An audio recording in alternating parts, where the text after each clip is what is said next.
Hi everyone and welcome to Amplify Learning. So आज की इस वीडियो में हम लोग पढ़ने वाले हैं क्लास 11 फिजिक्स का chapter motion in a plane. So इस चैप्टर को हम देखेंगे। सो अभी तक क्लास 11 फिजिक्स में हम लोगों ने यूनिट नंबर 1 कवर कर ली है और यूनिट नंबर 2 काइनेमैटिक्स में हम लोगों ने chapter number 3 motion and straight line भी कवर कर लिया है। इस वीडियो में हम लोग पढ़ने वाले हैं chapter 4 motion in a plane. अब हो सकता है किसी स्टूडेंट की बुक में ये चैप्टर नंबर 4 की जगह चैप्टर नंबर 5 हो, तो नंबर से कंफ्यूज नहीं होना है, नाम याद रखना। मोशन इन अ प्लेन की अब हम बात करेंगे। ये तुम्हारा सेकंड चैप्टर है ऑफ दी काइनेमैटिक्स यूनिट। तो देखते हैं इस चैप्टर में हमें क्या क्या चीजें पढ़नी है। ये तुम्हारा सिलेबस है, तो ये सीबीएसई बोर्ड के लिए भी है एंड आईआईसी बोर्ड के लिए भी है, दोनों का ही सिलेबस तुम यहाँ से टैली कर सकते हो। ये है तुम्हारा सिलेबस। तो basically motion in a plane में तुम्हें दो टॉपिक्स मेनली यहाँ पे पढ़ने होते हैं। एक तो तुम्हारा टॉपिक है वेक्टर्स। वेक्टर्स के बारे में बहुत सारी चीजें यहाँ पे है, तो वेक्टर्स तुम्हारे लिए नया है, इसको मैं डिटेल में पढ़ाऊंगा। And second most important topic जो यहाँ पे है that is projectile motion.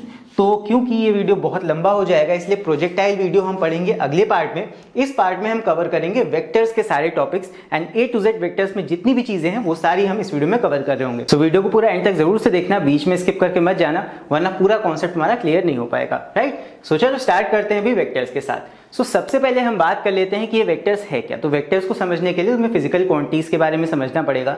Physics में जितनी भी तुम फिजिकल क्वांटिटीज के बारे में पढ़ते हो वो दो टाइप्स की हो सकती हैं, या तो वो एक स्केलर क्वांटिटी हो सकती है या फिर एक वेक्टर क्वांटिटी हो सकती है। दोनों में डिफरेंस क्या होता है ये मैंने थोड़ा सा तुम्हें लास्ट के अपने वीडियो में बताया था। बेसिकली स्केलर क्वांटिटीज हम उन क्वांटिटीज को बोलते हैं जिसमें हम सिर्फ वैल्यू की बात कर रहे होते हैं या फिर सिर्फ मैग्नीट्यूड की बात कर रहे होते हैं। जैसे कि फॉर एग्जाम्पल अगर किसी ऑब्जेक्ट का हम मास बता रहे हैं तो वजन में कोई भी डायरेक्शन नहीं होता, वहां से वैल्यू बताई जाती है कि कोई इंसान 50 किलो का है, कोई इंसान 45 किलो का है, तो सिर्फ हम मास में वजन बताते हैं, मैग्नीट्यूड बताते हैं, वहां पे कोई डायरेक्शन नहीं होता। सेम उसी तरह डिस्टेंस में भी सिर्फ वैल्यू बताई जाती है। टाइम भी एक स्केलर क्वांटिटी है। वर्क, करंट, एनर्जी एंड बहुत सारी फिजिकल क्वांटिटीज ऐसे होती हैं जो कि स्केलर टाइप की होती हैं। स्केलर का मतलब उसमें सिर्फ वैल्यू होगा, उसमें कोई भी डायरेक्शन इंक्लूडेड नहीं होता है। फिर हम बात करें अगर वेक्टर क्वांटिटीज की, फिजिक्स में कुछ क्वांटिटीज ऐसी भी होती हैं जिसमें हम वैल्यू तो बताते ही बताते हैं यानी मैग्नीट्यूड भी बताएंगे और साथ में वहां पे डायरेक्शन बताना भी जरूरी होता है, बिकॉज डायरेक्शन के बिना उसमें हम प्रॉपरली कैलकुलेशंस नहीं कर पाएंगे या उस चीज का कोई मतलब नहीं होता है वहां बिना डायरेक्शन के। तो जैसे कि कुछ वेक्टर क्वांटिटीज के एग्जांपल देख लो।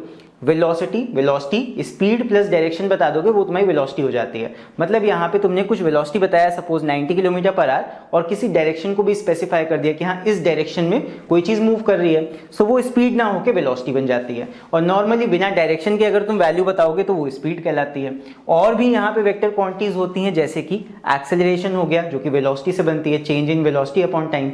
और फोर्स हो गया, फोर्स भी हम किसी डायरेक्शन में लगा रहे होते हैं। जैसे अगर हम धक्का आगे को लगाएंगे तो हम बताएंगे ना हमने आगे की तरफ धक्का लगाया। एंड किसी चीज को अगर तुम अपनी तरफ खींचोगे, पुल करोगे, सो वहां पे तुम बताओगे कि डायरेक्शन तुमने अपनी तरफ उस चीज को खींचा है। तो डायरेक्शन जरूरी होता है फोर्स में बताना, बिना डायरेक्शन के फोर्स का कोई मतलब नहीं है। सो इसीलिए फोर्स एक वेक्टर क्वांटिटी है। तो जितनी भी फिजिकल क्वांटिटीज जिसमें डायरेक्शन इंक्लूडेड होता है, डायरेक्शन बताया जाता है, उनको हम बोलते हैं वेक्टर क्वांटिटीज। एंड इसी चीज के बारे में, वेक्टर क्वांटिटीज के बारे में इस चैप्टर में हम पढ़ने वाले हैं अच्छे से। चलो अभी हम बात करते हैं इसके बारे में दैट यहाँ पे पोजीशन एंड डिस्प्लेसमेंट वेक्टर क्या होते हैं। पोजीशन वेक्टर की अगर हम बात करें, कोई वेक्टर है अगर उसको हमने ओरिजिन से ड्रॉ किया है, मतलब किसी वेक्टर की पोजीशन अगर तुम ओरिजिन से कंसिडर कर रहे हो, ओरिजिन से उसको ड्रॉ कर रहे हो बना के, सो हम उसको बोलते हैं पोजीशन वेक्टर। जैसे कि फॉर एग्जांपल यहाँ पे तुम देख सकते हो एक ग्राफ है, 2D मैंने ग्राफ लिया है, सिर्फ एक्स और वाई एक्सेस यहाँ लिए हैं, 3D हम नहीं बात कर रहे हैं यहाँ पे। सो यहाँ पे इस ग्राफ में मैंने एक P पॉइंट बना दिया इस जगह पे, Q पॉइंट बना दिया इस जगह पे। ध्यान देना दोनों का ही जो स्टार्टिंग पॉइंट है वो ओरिजिन से है, तो OP जो होगा वो भी एक पोजीशन वेक्टर होगा और OQ वाली जो ये लाइन दिख रही है ये भी एक पोजीशन वेक्टर होगा। तो क्योंकि ये वेक्टर है तो यहाँ पे हमें एरो भी बनाना पड़ेगा। ये हो गया P OP वेक्टर और ये हो गया OQ पोजीशन वेक्टर। सो पोजीशन वेक्टर का मतलब यही है कि वेक्टर तुम्हारा ओरिजिन से स्टार्ट होना चाहिए, सो वो हो जाएगा एक पोजीशन वेक्टर। फिर हम बात करते हैं कि डिस्प्लेसमेंट वेक्टर क्या होती है।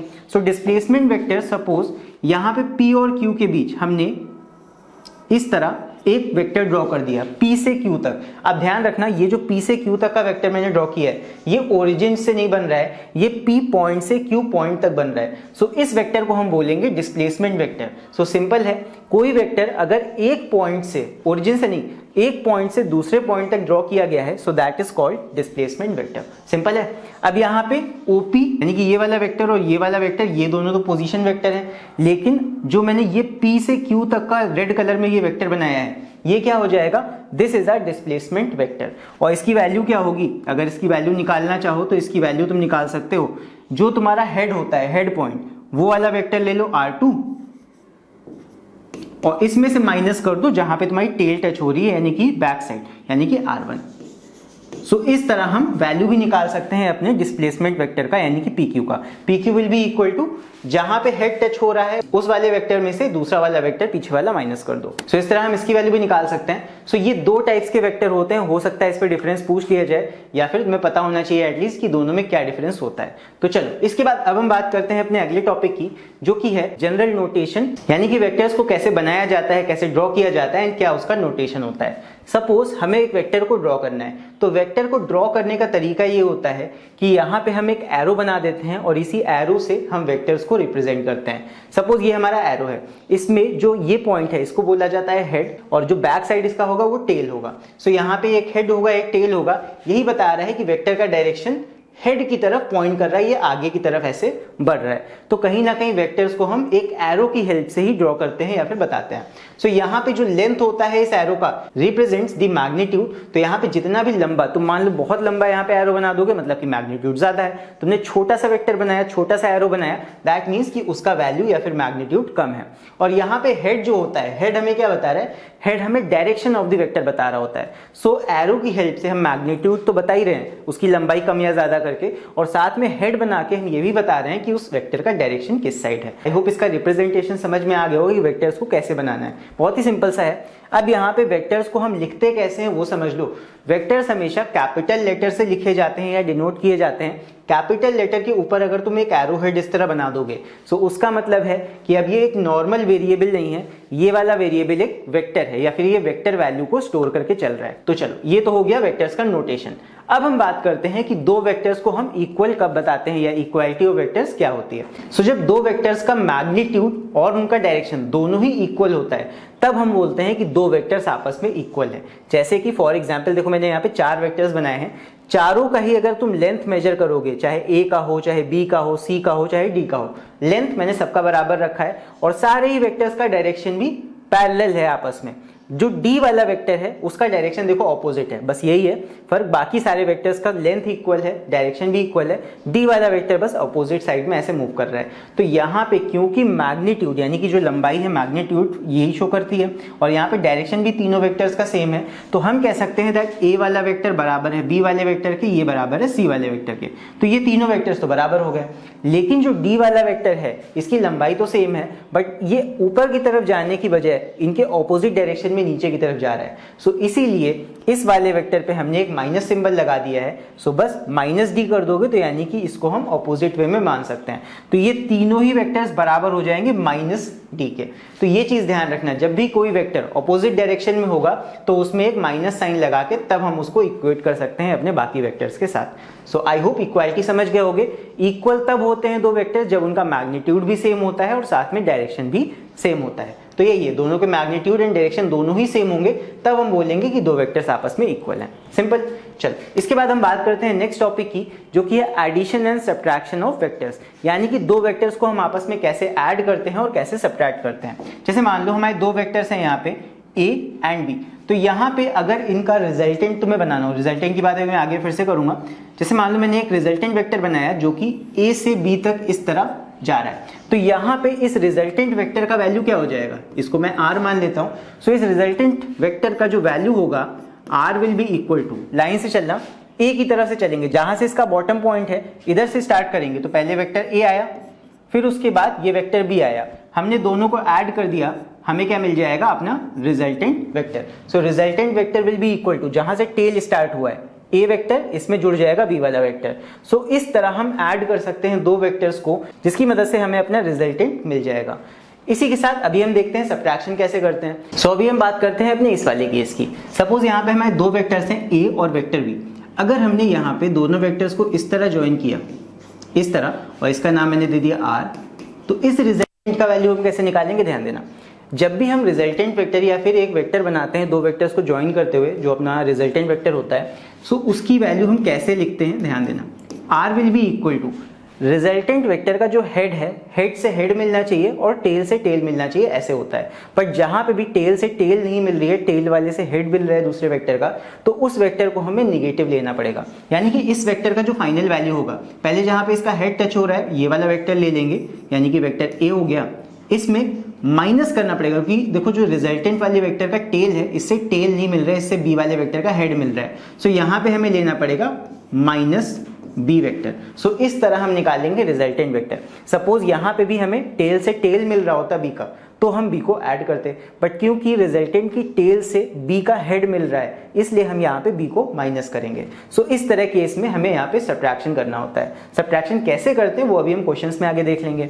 अब यहाँ पे इस वाले केस में देख लेते हैं, अगर सपोज हम अपना रिजल्टेंट वेक्टर ए से बी तक बनाए इस तरह, तब क्या होगा, तब यहाँ पे resultant will be equal to, R will be equal to, जहां पे हेड से हेड मिल रहा है वो पॉजिटिव लिया जाएगा, और जहां पे टेल से हेड मिल रहा है, टेल से टेल मिलना चाहिए था बट टेल से हेड मिल रहा है ए का, तो ए यहाँ पे इस बार नेगेटिव होगा।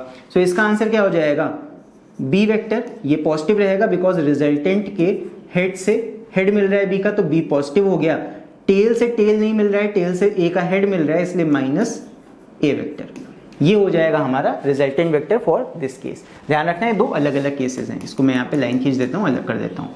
तो यहाँ पे समझ लो सब्ट्रैक्शन कैसे करना है, किस केस में करना है, और एडिशन कब करेंगे, जब हमारे रिजल्टेंट के टेल से हमारे ओरिजिनल वेक्टर का टेल मिल रहा होगा और रिजल्टेंट के हेड से ओरिजिनल वेक्टर का हेड मिल रहा होगा। सो इस तरह हम डिसाइड करते हैं कि वेक्टर्स को ऐड करना है या सब्ट्रैक्ट करना है, राइट। अभी एडिशन सब्ट्रैक्शन हम क्वेश्चन के फॉर्म में देखेंगे। तो अभी इसके बाद हम बात कर लेते हैं triangle law of vector addition की। सो वेक्टर्स को कैसे ऐड करना है ये तो हमने देख लिया। इसके बाद यहाँ पे हम ये देख लेते हैं कि वेक्टर्स का जो रिजल्टेंट होता है वो कैसे निकाला जाता है।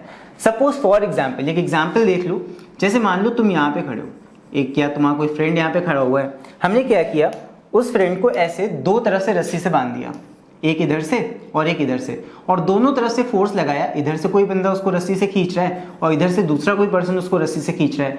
तो सोच के देखो ये कहाँ जाएगा, ना तो ये इस साइड जाएगा ना तो ये इस साइड खींच के जाएगा, कहीं ना कहीं ये बीच से ऐसे खींच के जाएगा फाइनली। तो रिजल्टेंट ऐसे हो गया, मान लो ए पर्सन इधर खींच रहा था, बी पर्सन रस्सी से इधर खींच रहा था। सो ना तो ये इधर जाएगा पूरी तरह से, ना तो ये इधर जाएगा, कहीं ना कहीं रिजल्टेंट फॉर्म में इस तरह खिंचता हुआ चला जाएगा।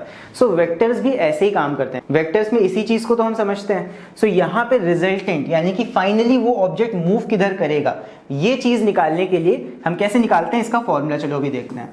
तो सपोज फॉर एग्जाम्पल हमारे पास में दो वेक्टर्स हैं, एक वेक्टर ए है यानी कि एक कहीं पे इधर कुछ एक्शन हो रहा है, और एक वेक्टर ये है यानी कि यहाँ पे कुछ एक्शन हो रहा है। अच्छा, दोनों ही ये जो एक्शंस हैं, दोनों फिजिकल क्वांटिटीज कोई भी हो सकती है, दोनों हो सकता है फोर्स हो, कोई भी चीज हो।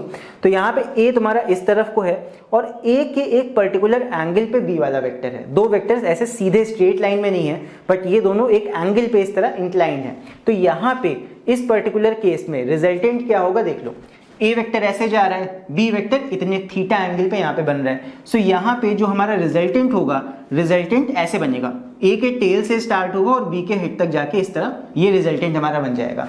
सो क्वेश्चन आते हैं इसी तरह कि एक वेक्टर दिया होता है, दूसरा वेक्टर दिया होता है और दोनों के बीच का एंगल बता दिया जाता है। तुमसे क्वेश्चन ये आएगा कि बताओ दोनों वेक्टर्स का जो रिजल्टेंट होगा, रिजल्टेंट फोर्स हो सकता है, रिजल्टेंट कोई दूसरी वैल्यू हो सकती है, तो इन दोनों ही वेक्टर्स का जो रिजल्टेंट होगा उसका क्या वैल्यू होगा, एंड उसका डायरेक्शन भी साथ में पूछ लिया जाता है with respect to any one vector. तो यहाँ पे ए के रिस्पेक्ट में इसका एंगल क्या होगा, अल्फा, और यहाँ पे ए और बी के बीच का एंगल तुमको थीटा दे रखा होता है। तो यहाँ पे रिजल्टेंट कैसे निकालते हैं, इसका एक सिंपल फॉर्मूला है, r is equal to under root A square, यानी ए वेक्टर की जो वैल्यू है उसका स्क्वायर प्लस बी वाले वेक्टर की जो वैल्यू है उसका square plus 2ab cos theta. मतलब कि a और b के बीच जो एंगल है वो यहाँ पे लिखते हैं cos थीटा। तो ये हो जाएगा a square plus B square plus 2ab cos theta, और इसका अंडर रूट कर देंगे तो हमें क्या मिल जाएगा, अपने रिजल्टेंट वेक्टर का वैल्यू। अब मान लो कहीं पे क्वेश्चन आता है कि तुम्हें रिजल्टेंट वेक्टर का एंगल बताना है, सो कितने एंगल पे तुम्हारा रिजल्टेंट वेक्टर जा रहा है, तो ये हम कैसे निकालते हैं, यहाँ पे हम यूज कर सकते हैं टेंजेंट का। So tan alpha will be equal to perpendicular upon base. तो यहाँ पे परपेंडिकुलर जो होगा वो कुछ ऐसा होगा। सो परपेंडिकुलर हमारा हो जाता है B sine theta, B sine theta perpendicular हो जाएगा अपॉन ए प्लस यहाँ पे बॉटम ये जो है ये तुम्हारा हो जाएगा बी कॉस थीटा। ये भी यहाँ पे देख लो, अभी हम आगे रेजोल्यूशन करेंगे वेक्टर्स का तो वहां पे बस सीखेंगे दैट ये वाला जो पोर्शन है ये तुम्हारा हो जाएगा, एंगल अगर थीटा है, ये वेक्टर बी है तो इसको हम तोड़ लेते हैं बी साइन थीटा में, और जो बॉटम वाला पोर्शन होता है ये तुम्हारा हो जाएगा बी कॉस थीटा। सो जो बेस की तरफ है ये तुम्हारा हो जाएगा बी कॉस थीटा, और जो परपेंडिकुलर होगा एंगल के जस्ट सामने वाला परपेंडिकुलर साइड होगा ये हो जाएगा वेक्टर इनटू साइन थीटा। तो ये बी साइन थीटा हो गया, बी कॉस थीटा हो गया।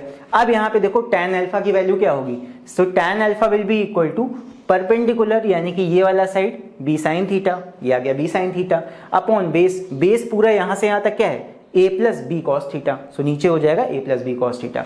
तो ये हो जाता है, तो तुम्हारा tan अल्फा का वैल्यू इससे आ जाएगा। इससे हम एंगल निकाल सकते हैं अपने रिजल्टेंट का। सो ये दोनों ही चीजें बहुत इंपॉर्टेंट हैं। रिजल्टेंट का मैग्नीट्यूड कैसे निकालना है, इस फॉर्मूला से r is equal to A square plus B square plus 2ab cos theta का अंडर रूट। और एंगल कैसे निकालोगे, tan alpha is equal to ये वाला फिगर देख लो, इससे समझ में आ जाएगा, परपेंडिकुलर अपॉन बेस होता है। सो परपेंडिकुलर तुम्हारा स्ट्रेट वाले ये कैसे हो गया बी साइन थीटा, तो बी साइन थीटा ऊपर, अपॉन में पूरा बेस होता है तो बेस क्या हो जाएगा a plus B cos theta, ये आ गया बेस। सो यहाँ से tan अल्फा की वैल्यू या फिर alpha is equal to tan inverse करके कैलकुलेटर से हम यहाँ पे अपना एंगल निकाल सकते हैं। तो इसके भी क्वेश्चंस अगर आएंगे तो हम देखेंगे अभी। इसके बाद अभी हम बात कर लेते हैं अपने कुछ स्पेशल केसेस की। देखो मान लो ये दो वेक्टर्स तुम्हारे हैं a वेक्टर और b वेक्टर।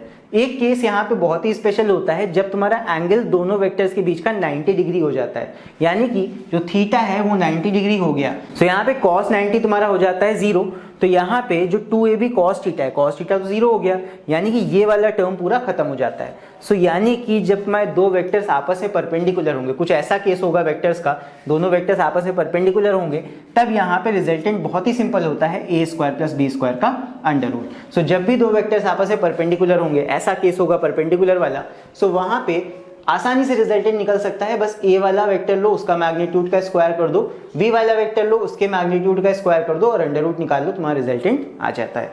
अब इसके बाद यहाँ पे हम एंगल कैसे निकालेंगे अपने रिजल्टेंट का, सो बहुत ही सिंपल है, tan alpha is equal to perpendicular यहाँ पे b है और बेस तुम्हारा a है, तो परपेंडिकुलर अपॉन बेस यानी कि b अपॉन a। सो इस तरह एंगल निकल आएगा। तो ये स्पेशल केस काफी इंपॉर्टेंट है, कई जगह पे तुम्हें इसका यूज करना पड़ेगा आगे। अभी हम जैसे जैसे आगे बढ़ेंगे फिजिक्स में बहुत सारी जगहों पे हम इन दोनों फॉर्मूलाज का यूज कर रहे होंगे। सो काफी इंपॉर्टेंट है ये स्पेशल केस, जब तुम्हारा एंगल 90 डिग्री होता है दोनों वेक्टर्स में, तब रिजल्टेंट क्या होता है वो याद कर लो, और tan अल्फा यानी कि एंगल कैसे निकालते हैं वो देख लो। बेसिकली याद भी नहीं करना है, बस तुम्हें हल्का सा केस याद रखना है कि जब यहाँ पे थीटा तुम्हारा 90 होगा तो कॉस वाला टर्म हट जाएगा, रिजल्टेंट तुम्हारा ये आ जाएगा। तो चलो अभी हम लोग इस क्वेश्चन को सॉल्व करते हैं। सो यहाँ पे क्वेश्चन है 2 forces of 6 newton and 8 newton, दो फोर्सेज हैं 6 न्यूटन की और 8 न्यूटन की, act at a point at an angle of 90 degree, 90 degree angle पे लग रही हैं with each other, determine the magnitude and direction of the resultant. Resultant force निकालना है by drawing the vector diagram. तो यहाँ पे पहले डायग्राम बनाएंगे फिर रिजल्टेंट निकालेंगे।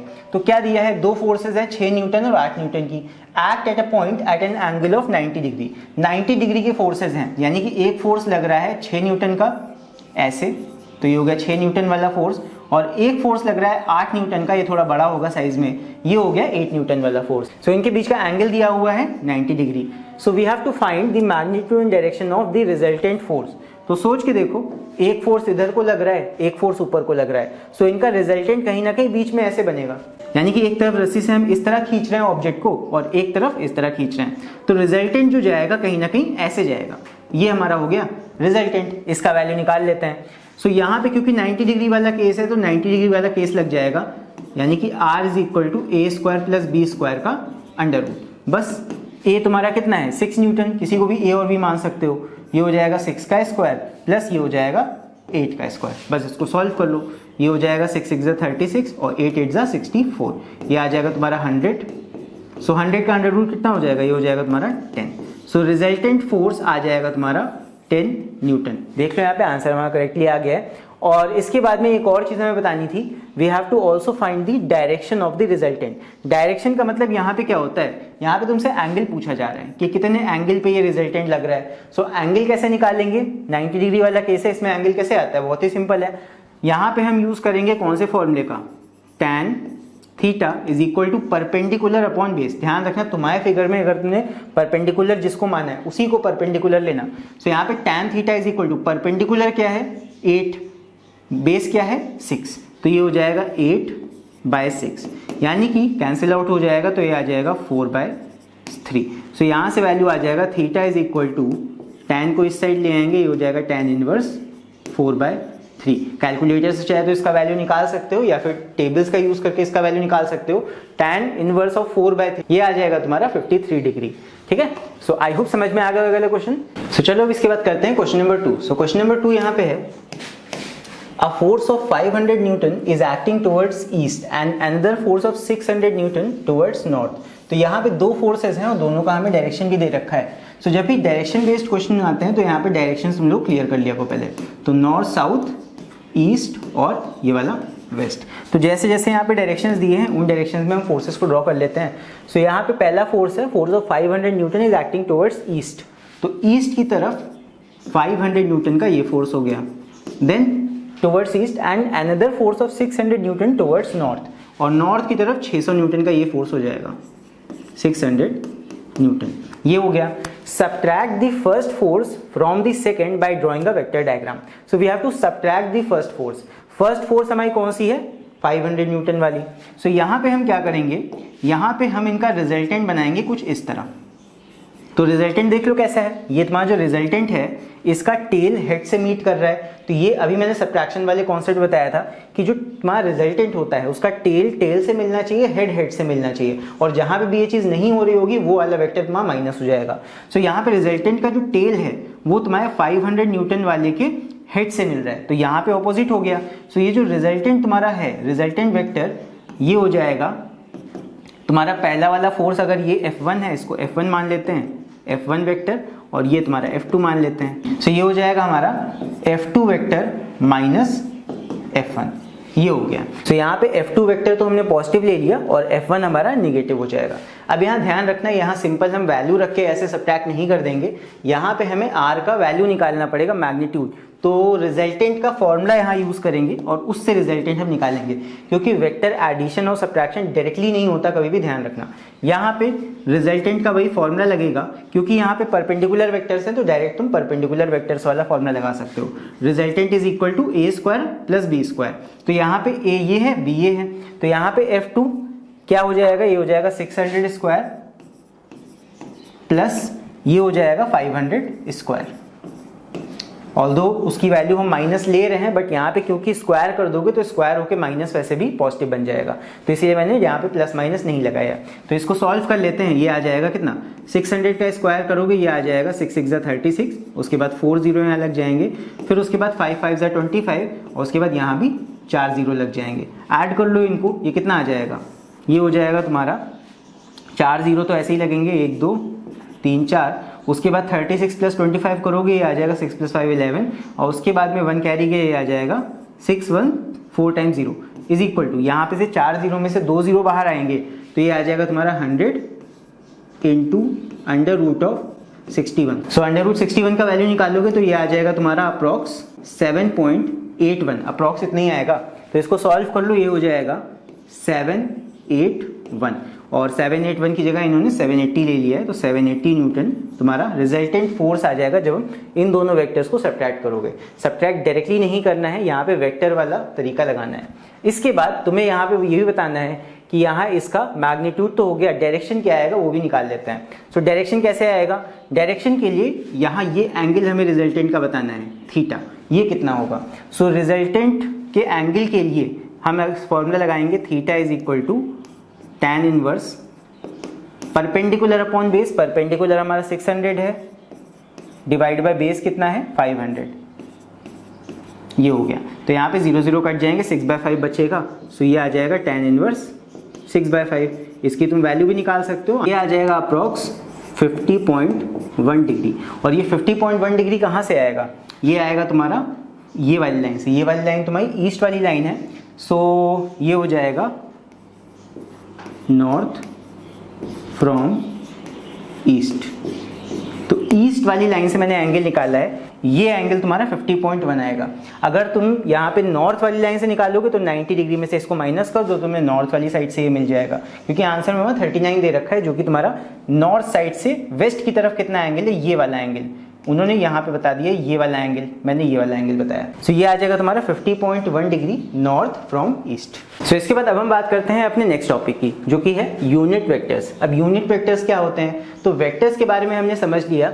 यूनिट वेक्टर का मतलब ये होता है कि एक ऐसा वेक्टर जिसका मैग्नीट्यूड 1 हो, वन मतलब एक यूनिट वैल्यू हो, तो यानी कि कोई भी वेक्टर जिसमें एक यूनिट वैल्यू होगा वो एक यूनिट वेक्टर कहलाता है। अब यूनिट वेक्टर का फॉर्मूला क्या होगा? सो अगर मान लो ए हमारा एक वेक्टर है तो यहाँ पे इसका यूनिट वेक्टर क्या हो जाएगा?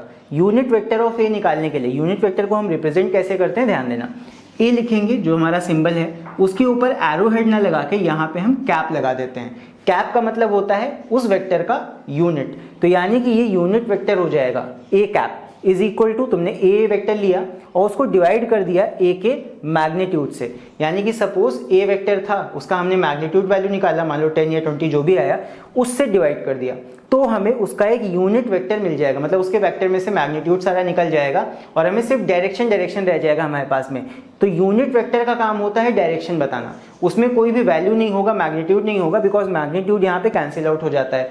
सिर्फ वो डायरेक्शन बताता है कि किस डायरेक्शन में तुम्हारा वेक्टर है, यानी कि यूनिट वेक्टर का काम क्या होता है? डायरेक्शन को बताना। सो यहाँ पे यूनिट वेक्टर का फॉर्मूला हम क्या बना सकते हैं? A cap is equal to A vector upon A, ये हमारा मेन फॉर्मूला हो गया। इसी से हम निकाल सकते हैं that A vector is equal to A into A cap, यानी कि हमें अगर मैग्नीट्यूड पता हो वेक्टर का और हमें यूनिट वेक्टर पता हो सेम डायरेक्शन का, तो यूनिट वेक्टर में हम मैग्नीट्यूड वापस से मल्टीप्लाई कर देंगे तो क्या बन जाएगा? वापस से हमारा वेक्टर बन जाएगा। सो ये फॉर्मूला भी काफी इंपॉर्टेंट है, इसको याद रखना। और बाकी मेन फॉर्मूला तुम्हारा ये वाला है, A cap is equal to A vector upon A. इसकी मदद से हम यूनिट वेक्टर निकाल सकते हैं किसी भी वेक्टर का। अब यहाँ पे एक और इंपॉर्टेंट चीज के बारे में बात कर लेते हैं, यानी कि orthogonal unit vectors. Orthogonal unit vectors का मतलब ये होता है ऐसे यूनिट वेक्टर्स जो कि एक्स एक्सिस, वाई एक्सिस और जेड एक्सिस के डायरेक्शन में हो। एक्सिस कहाँ पे होंगी? तुम्हारे ग्राफ पे होंगी। ग्राफ पे लेकिन सिर्फ दो एक्सिस होती हैं, बट रियल वर्ल्ड की अगर हम बात करें तो वहाँ पे एक्स वाई एक्सिस के साथ साथ एक जेड एक्सिस भी होता है, यानी चीजें 3 डायमेंशंस में होती हैं। फिंगर्स को ऐसे करके देख लो, इस तरह तीनों फिंगर्स को कर लो, सारे फिंगर्स 90 डिग्री में हैं। दो यहाँ पे फिंगर्स तुम्हारे हो जाएंगे एक्स और वाई एक्सिस, और एक जो तुम्हारा बाहर निकल रहा होगा वो तुम्हारा हो जाएगा जेड एक्सिस। तो इसी तरह 3 एक्सिस होते हैं, तो यहाँ पे तीनों एक्सिस के जो यूनिट वेक्टर्स होते हैं उन्हीं को बोला जाता है ऑर्थोगोनल यूनिट वेक्टर्स। यानी कि एक्स एक्सिस के लिए हम डिनोट करते हैं आई कैप। आई कैप एक ऐसा यूनिट वेक्टर हो जाएगा जो तुम्हारा एक्स एक्सिस की तरफ पॉइंट कर रहा होगा। वाई एक्सिस के लिए तुम्हारा जे कैप हो जाता है, और उसके बाद जेड एक्सिस के लिए तुम्हारा के कैप हो जाता है। तो आई, जे और K X, Y and Z axis के लिए यूनिट वेक्टर्स होते हैं। तो काफी ज्यादा इंपॉर्टेंट है, बिकॉज इसी तरह के क्वेश्चंस तुम्हें देखने को भी मिलेंगे और उन क्वेश्चंस को अभी हम सॉल्व भी करेंगे। सो चलो इसके बाद अभी देखते हैं एक क्वेश्चन जो कि यूनिट वेक्टर्स की हेल्प से हमें करना है। सो यहाँ पे है if A vector is equal to 3i cap plus 2j cap and B vector is equal to i cap minus 2j cap plus 3k cap. तो यहाँ पे बेसिकली तुमको दो वेक्टर्स के बारे में डिटेल दिया गया है। एक तुम्हारा ए वेक्टर है, देखो यहाँ पे i और j के फॉर्म में दिया है, 3i यहाँ पे है, 3i कैप और प्लस 2j कैप, यानी कि x एक्सिस का यूनिट वेक्टर है और y एक्सिस का यूनिट वेक्टर है। फिर इसके बाद एक b वेक्टर तुमको दे रखा है जिसमें है i cap minus 2j cap plus 3k cap, यानी x एक्सिस का भी यूनिट वेक्टर है, y एक्सिस का भी यूनिट वेक्टर है और z एक्सिस का भी यूनिट वेक्टर है। तो यहाँ पे हमें फाइंड क्या करना है? Then find the magnitudes of a plus B. A vector और बी वेक्टर को ऐड करके एक बार हमें इसका मैग्नीट्यूड बताना है, और फिर ए वेक्टर माइनस बी वेक्टर, यानी कि दोनों वेक्टर्स को माइनस करके उसका मैग्नीट्यूड बताना है। मैग्नीट्यूड्स बताने हैं, ध्यान रखना, सिर्फ वेक्टर नहीं, उनके मैग्नीट्यूड्स। तो चलो एक एक करके निकालते हैं अभी। तो यहाँ पे सबसे पहले हम निकालेंगे A cap plus B cap. तो यहाँ पे सॉल्यूशन लिख लेते हैं और यहाँ पे सॉल्व करते हैं। सो A cap plus B cap करेंगे तो क्या होगा? देखो पहले ए का वैल्यू पूरा लिख लेते हैं। ए यहाँ पे क्या है? 3i plus 2j। फिर उसके बाद b वाला वेक्टर पूरा लिख लेते हैं। ये क्या है? i minus 2j plus 3k cap. तो ये हो गया हमारा सेकेंड वेक्टर। तो पहला वेक्टर ये है, दूसरा वेक्टर ये है। अगर किसी वेक्टर में कोई एक पर्टिकुलर कैप वाला वैल्यू नहीं है, मान लो इसमें z एक्सिस का यानी कि k वाला वैल्यू नहीं है, तो उसको हम 0 मान सकते हैं पहले वाले वेक्टर में। तो यहाँ पे इन दोनों को जब ऐड करेंगे तो ध्यान रखना i वाला वैल्यू i वाले वैल्यू के साथ ही ऐड होगा, j वाला वैल्यू j वाले वैल्यू के साथ ही ऐड होगा, और k वाला वैल्यू k वाले वैल्यू के साथ ही ऐड होता अगर यहाँ पे होता तो, बट यहाँ नहीं है तो यहाँ 0 मान लेंगे k वाले वैल्यू को। तो चलो ऐड करते हैं। ये हो जाएगा, यहाँ पे 3 है i कैप के साथ, यहाँ पे i कैप के साथ कुछ नहीं है मतलब 1 है, तो ये हो जाएगा 3 प्लस 1 i कैप। फिर उसके बाद प्लस यहाँ पे j के साथ क्या है? 2, और यहाँ पे j के साथ है माइनस 2, तो ये हो जाएगा 2 माइनस 2 और इसके साथ लगेगा जे कैप। मतलब जो भी जे कैप के साथ टर्म है, चाहे प्लस का है चाहे माइनस का है, उसको तुम साथ में लिख के सॉल्व कर दो। 2 - 2 0 हो जाएगा। फिर उसके बाद प्लस, यहाँ पे के नहीं है तो यहाँ पे तुम्हारा पहला टर्म 0 हो गया के का, और फिर आगे क्या है प्लस के के साथ 3, तो यहाँ पे हो जाएगा 3 और के कैप। बस इसी को सॉल्व कर देंगे। तो यहाँ पे चलो सॉल्व कर लो जल्दी से। ये आ जाएगा कितना, 3 + 1 4 आई कैप प्लस यहाँ पे 0 हो जाएगा जे वाला, और फिर उसके बाद 3 के कैप। सो ये आ जाएगा हमारा a + b का आंसर। लेकिन हमसे यहाँ पे ये नहीं पूछा गया था, हमसे यहाँ पे पूछा गया है मैग्नीट्यूड। फिर इसका मैग्नीट्यूड निकाल लेते हैं। मैग्नीट्यूड के लिए हमें क्या करना पड़ेगा, इसका रिजल्टेंट वैल्यू जो कि आ जाएगा √, मैग्नीट्यूड के लिए हमेशा a² + b² का √। यहाँ पे सिर्फ i एंड k के वैल्यूज हैं, तो बस यहाँ पे हो जाएगा i का जो साथ में यहाँ नंबर लिखा हुआ है ये हो जाएगा 4 का स्क्वायर, प्लस k कैप के साथ में जो नंबर लिखा हुआ है इसका स्क्वायर कर लो। और अगर j वाला होता तो j वाले का भी नंबर लिख के उसका भी स्क्वायर करके ऐड कर देते। तो बस सॉल्व कर लेते हैं इसको। ये आ जाएगा 4 का स्क्वायर 16, 3 का स्क्वायर 9, ये आ जाएगा 25 √ में, यानी कि ये आ जाएगा 5। सो मैग्नीट्यूड + b कितना आ गया, 5 आ गया। देखो आंसर वहाँ पे दिया हुआ है। अब इसके बाद a - b इसी तरह निकाल लेते हैं। सो a - b भी इसी तरह होगा, बस वहाँ पे i वाली वैल्यू को i वाली वैल्यू के साथ और b वाली वैल्यू को b वाली वैल्यूज के साथ माइनस कर देना है। तो यहाँ पे जो निकाल लेते हैं इसको a - b। सो डायरेक्टली मैं करूँगा, यहाँ पे देखो i वाले में क्या होगा 3 माइनस, यहाँ पे i के साथ में क्या है 1, सो i के साथ में होगा 3 - 1 आई कैप। फिर उसके बाद में प्लस लगेगा बीच में। फिर उसके बाद j के साथ में वैल्यू देखो यहाँ 2 है, तो पहले टर्म के लिए 2 आ गया। सेकेंड टर्म में j के साथ में क्या वैल्यू है -2, तो -2 j कैप, ये हो गया सेकेंड टर्म। फिर उसके बाद k के लिए यहाँ पे कोई वैल्यू नहीं है तो प्लस लगाया, यहाँ 0 हो गया। फिर माइनस k में वहाँ पे क्या है 3 और k कैप। तो यहाँ पे दोनों ही वेक्टर्स में हमने i j k की जो वैल्यूज थी आपस में माइनस करके लिख दी हैं।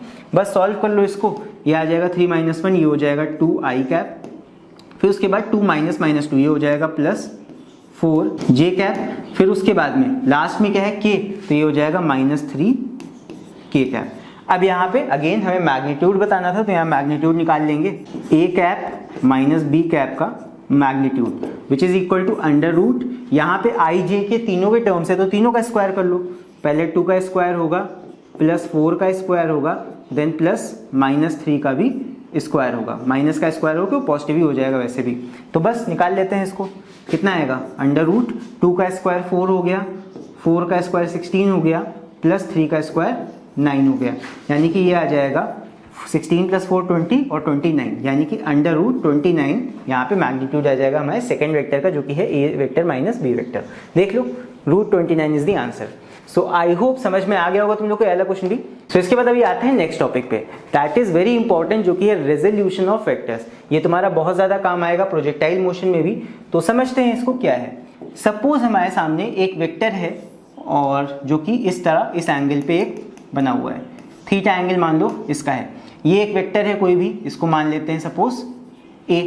तो यहाँ पे अगर इस वेक्टर को हम रिजॉल्व करना चाहें, क्योंकि देखो ये वेक्टर ना तो अभी ऐसे हॉरिजॉन्टल है ना तो ये ऐसे वर्टिकल है, तो अगर इस वेक्टर को हम रिजॉल्व करना चाहें हॉरिजॉन्टल और वर्टिकल कंपोनेंट्स में तो कैसे करेंगे। देखो यहाँ पे अगर हम इसको हॉरिजॉन्टल में रिजॉल्व करें, जो थीटा की तरफ बेस वाला साइड होता है, इस साइड इसको रिजॉल्व करने पे ये वैल्यू आता है a cos थीटा। मतलब कि वेक्टर का जो मैग्नीट्यूड है a multiply by cos theta, ये कर दोगे तो तुम्हें इसका हॉरिजॉन्टल कंपोनेंट या फिर एक्स एक्सिस वाला कंपोनेंट मिल जाएगा। फिर इसी तरह अगर हम इसका वर्टिकल कंपोनेंट निकालें, ये वाला कंपोनेंट निकालना चाहें, तो यहाँ पे ये हो जाएगा a sin थीटा, यानी कि तुमने वेक्टर का मैग्नीट्यूड a लिया और उसको sin थीटा के साथ मल्टीप्लाई कर दिया। सो ये आ गया तुम्हारा वर्टिकल कंपोनेंट। तो यहाँ पे बस इस तरह हम रिजॉल्व कर लेंगे अपने वेक्टर्स को। अब इससे फायदा क्या होता है, जब हम कैलकुलेशंस करते हैं तो कभी भी कोई वेक्टर अगर एक पर्टिकुलर एंगल पे है तो उसकी वैल्यू हो सकता है डायरेक्टली हम सॉल्व ना कर सकें, और या फिर अगर हमें वर्टिकल और हॉरिजॉन्टल कंपोनेंट में ही चीज़ों को ऐड करना हो वर्टिकली एंड हॉरिजॉन्टली, तब भी हम इस अपने वेक्टर को रिजॉल्व कर सकते हैं वर्टिकल कंपोनेंट और हॉरिजॉन्टल कंपोनेंट में अलग अलग से। तो अलग अलग यहाँ पे रिजॉल्व करने का फायदा ये होता है कि उससे चीज़ें आसान हो जाती हैं कैलकुलेट करना। एंड इसीलिए ये चीज़ बहुत ही ज़्यादा इंपॉर्टेंट है कि अगर कोई वेक्टर एक थीटा एंगल पे बना हुआ है तो उसको हॉरिजॉन्टल यानी एक्स एक्सिस पे कैसे रिजॉल्व करना है।